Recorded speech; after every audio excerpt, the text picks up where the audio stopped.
एक वक्त का वाकया है। 3 दोस्त थे। पहले जमाने में कैसे सफर बड़े बड़े होते, 3 दोस्त थे, लोग सफर पे निकले।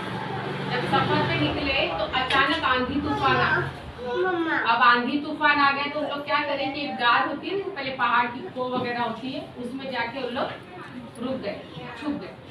तो जैसे वो करे तो उस वक्त इतने जोर से आंधी आई कि एक बड़ा सा पत्थर खनन के आके वो गार के मुंह पे चिपक गई, मतलब बंद हो गई, गार पूरी तरह बंद हो गई।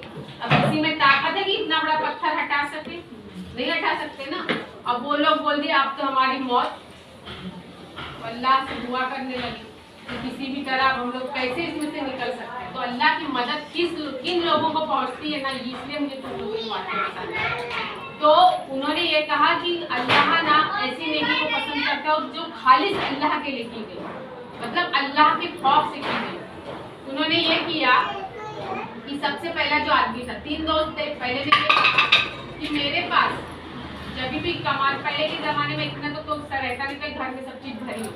बोले मैं जो भी दिन भर में कमाता था सबसे पहले आके अपनी बूढ़ी माँ को खिलाता था, जब वो सैराब हो जाती थी उसके बाद अपने बच्चों को देता था। तो एक दिन वो बहुत ही परेशान था, कुछ नहीं हो पाया, तो थोड़ा सा दूध और 2 रोटी इतनी वो जमा कर पाया, मतलब जो कुछ मजदूरी किया होगा कुछ भी उससे। तो बोला उस रात मेरे बच्चे भी भूखे थे, 2 दिन के सब कुछ था, लेकिन फिर भी मैं आया और अपनी माँ को पहले दूध में और रोटी भिगा के खिलाया, और वो भूखी थी, वो भी 2 दिन उसने पूरा खा लिया और वो सैराब होकर सो गई, और मेरे बच्चों को मैंने वैसे ही भूखा रखा। तो ये अमल मैंने सिर्फ किस लिए किया कि मेरा खुदा मुझसे राजी हो कि मैंने अपनी माँ को सैराब किया, क्योंकि माँ के कदमों में जन्नत है। तो जैसे उसने सजदे में ये बात कही अल्लाह से कि अल्लाह सिर्फ तेरी रजा के लिए मैंने किया, तो गार का थोड़ा सा पत्थर ऑटोमेटिक सरक गया, लेकिन इतना नहीं सरका कि जिससे उन लोग बाहर निकल सके, क्योंकि हवा तो एकदम बंद हो चुकी थी। अब दूसरा जो था उसने ये कहा, सजदे में गिरा और उसने ये कहा कि अल्लाह मेरे खालिस तेरे लिए, कि मेरी चचाजाद एक बहन थी जिससे हम लोग एक दूसरे से बहुत मोहब्बत करते थे, और एक दिन ऐसा वक्त आया कि घर में कोई नहीं था, हम ही 2 जन थे। तो हम लोग अगर उस वक्त जिना कर सकते थे या गलत फेल कर सकते थे, लेकिन हम लोग ने दिल से वो तैयारी भी की है कि आज कोई नहीं, हम लोग अपनी ख्वाहिश पूरी कर लें, लेकिन ये कि हमारे दिल में ये खौफ पैदा हुआ कि नहीं कोई नहीं है, लेकिन अल्लाह तो हमें देख रहा है, अल्लाह हमको देख रहा है। तो इस बात से हम लोगों ने वो चीज से अपने आप को रोके रखा, मतलब हम लोग ने जिना नहीं किया, गलत काम किया, हमने ये नहीं किया। तो इस बात पे जैसे उसके सजदे में ये बात नहीं कि अल्लाह सिर्फ तेरे लिए मैंने ये किया है, तो गार का फिर से थोड़ा सा दरवाजा सरक गया, फिर भी इतना नहीं सरका था कि वो निकल के जा सके। अब उसके बाद में तीसरी बार जो तीसरा शख्स था वो बहुत बड़ा ताजिर था, बिजनेसमैन था। अब उसने ये किया कि उस वक्त बोले कि मेरे पास एक मजदूर था, रोज सबकी मैं मजदूरी दे देता था, लेकिन एक जो था शख्स वो बिना मजदूरी लिए कुछ वजह से चला गया, उसकी मजदूरी मेरे पास बाकी रह गई। तो मैंने क्या किया, वो चाहता तो बोलता तू लेने नहीं आया, बात खत्म हो गई ना। उससे उसने एक बकरी खरीदा। क्या किया? एक बकरी खरीदा, और बकरी को घर में मतलब पालने के लिए रख दिया। तो बकरी के बच्चे हुए, सब कुछ, वो बकरी के बच्चे बड़े हुए, इस तरह से वो बढ़ता गया, हर चीज का हिसाब बढ़ता गया, लेकिन उसने ना उसमें से बेचा, ना उसका दूध भी नहीं पीता।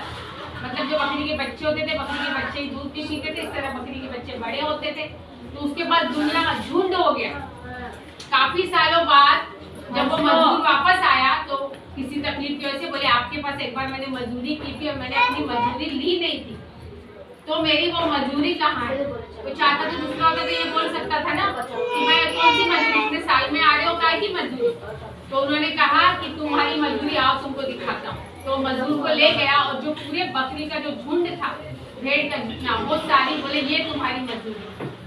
तो मैंने बोले ये इसका तुम्हारा अज्र है जो तुमने उस वक्त की मजदूरी छोड़ी। वो इतना खुश हो गया, बोलता आप मजाक तो नहीं कर रहे? बोले मजाक नहीं कर रहा हूँ, तेरी मजदूरी से मैंने एक बकरी खरीदी थी, और बकरी के वजह से आज इतनी बरकत अल्लाह ने उसके दी, ये सब तेरी मजदूरी का है। तो इतना सारा पैसा, मतलब अगर बेचता तो कितना जाता, लाखों में, उस वक्त का सोचो। तो वो चीज उसको दे दी और वो लेके गया। जैसे ही उसने ये बात सजदे में कही कि अल्लाह तेरी रजा के लिए मैंने ये किया, तो उसने उसके वजह से तुरंत वो पूरा गार का दरवाजा सरक गया और वो लोग तीनों बाहर निकल गए। तो अल्लाह किस चीज को पसंद करता है कि हम किसी का एक पैसा भी ना खाएं, एक माल भी ना खाएं। तो अल्लाह के नजदीक सबसे पहले कि अपने माँ के कदमों में जन्नत है, पहली चीज।